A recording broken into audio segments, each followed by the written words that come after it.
to be human. Not all of us are human here. No, I don't necessarily mean alien. But from what I've heard and read, the word human is two parts. Hu, H-U, meaning I am. Man, being mankind. So if I am mankind, I must be a kind man. Not all of us are kind men. So not all of us are worthy of the title of human. Many people run around thinking that they're the top of the food chain, that their evolution of the neocortex has made them the most intelligent creature on Earth, and it's not so. You must make it so, because the neocortex is the peak of evolution. And since it is new, it is a new invention, it's yet to be mastered. And the irony is that once it's mastered, a new brain will form above that, which we'll still have to master. And once that is mastered, immediately there will be a new brain above that. There will always be the new that we must master. But we can only master the new by mastering the old, and many men haven't gone back down their tree to master the old evolutions of the brain. And this is where we see reptilians in their reptilian brain at the top of the brainstem and the base of the brain. People who act without emotion and without intellect. These people are not human. Now the ones ruling the world are supposed to be the ones that have mastered that reptilian brain.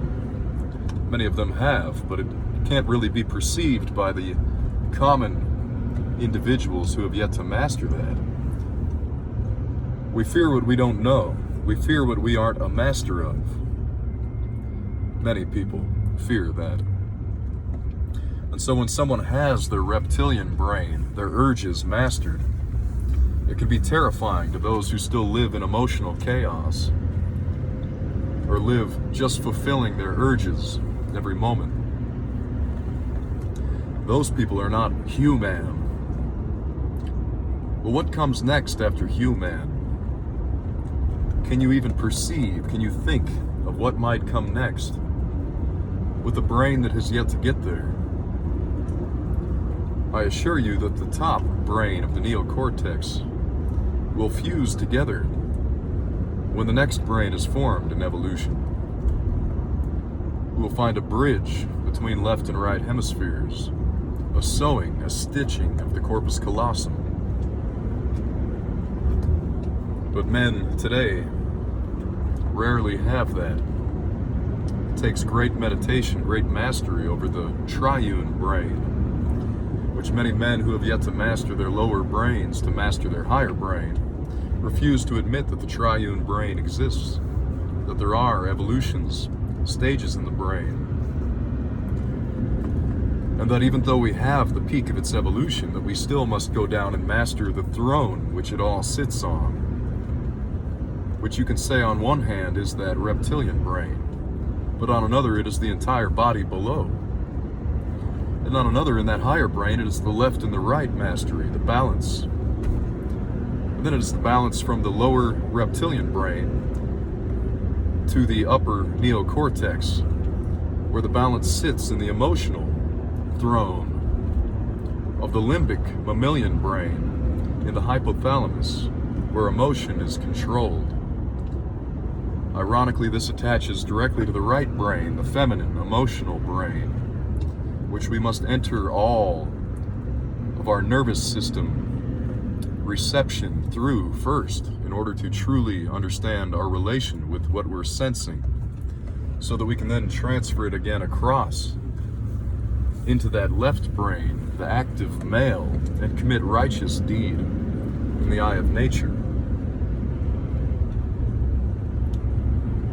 Now I assure you that the way the tree grows up from the body and through the brainstem is the trunk, and the roots below the nervous system, the blood, the veins, but where it all comes together in that trunk of the brainstem, it splits first at the top, in the individual evolution of a human. We find the first split of a brain cell, the first polarity. Now, the brain didn't just show up fully here in you when you were an infant, when you were a fetus. It must have split from a cell at the top of that brain stem, or vice versa. But either way, what we're looking at is duality is the cause for our creation, that we have contrast, that we have room to work with here, with polarity. One masculine side and one feminine, and in that I mean one receptive nature and one active nature. This reflects all throughout the hologram, as above, so below. We see it in the tree of human existence, which is the peak of the animal evolution. But there in the human, we see the reflection in that splitting of one cell into the brain, which then forms through more splitting, like the flower of life unfolds from a single seed. So in the human soul, in one sense we are all one organism, one tree. In another sense of the hologram, in the micro, at the human level, the individual life, we see that brain branches from the top, above the trunk of that brain stem. But in the collective of human evolution, there must certainly be two first branches from that tree. And those first two branches have been here since the dawn of time, all others branching out from that, the closest to the source itself in polarity, here in the material realm. Yes, we are all the all. Yes, we are all that entire tree. But in the reflection of the material realm, is there two who have been here since the dawn of time, who have split, that all other branches have split out from in this fractaling reality of a hologram? Yes, because there is law in this matter. There is truth to that law all throughout the spiritual nature. As above, so below, and this hologram is hard to fathom, hard to understand, until you have traveled into that singularity many times and learned to come back to earth, to matter, down, to translate to yourself, not to others. Learn to translate to yourself, and the translation to others will come naturally. But what I'm saying is that the lineage is two souls. There is a receptive force that is receiving the light from above, and there is an active force that is coming down with that light from above to act upon matter. Matter is the receptive, maternal. Matter, maternal, receives like the womb of the creation of inception. Pattern, paternal, like the consciousness which plays its act upon the matter to shape and form it, to create a greater order out of what is already natural, orderly chaos. It is our job, or we would not have a body. To work here is the purpose. Now there are those to receive here, and we can each do both, and we each do, as this is a hologram. But what I'm stating is that no matter where you are in that tree, everything is you. Though I may be the middle polarity, the central split of the tree in these brain cells of human,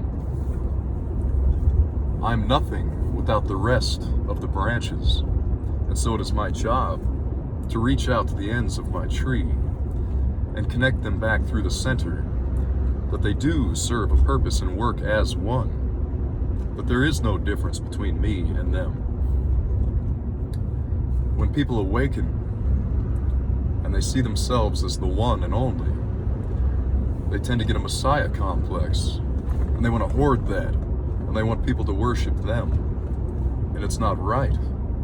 The true sacrifice, which gains the all, is the one that gives the all to the all. For every brain cell is equal in value, no matter how far from that original split it is. when you fully connected through your communication, through your network of relation, well then, the whole brain of this universe lights up, and everyone is instant in its access to that original core, that original one foundation. And when all works are done through the lens of that one pure creative truth, well then all works work for a single point.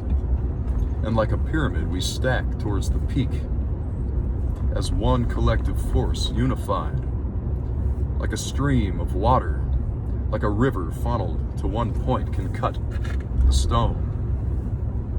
And when we all work for that one purpose as one grand body, that one grand body is illuminated. And there is no higher work here to do than to connect the dots of that relation selflessly, but in the grandest scheme so selfishly. For all is you, and there is no other.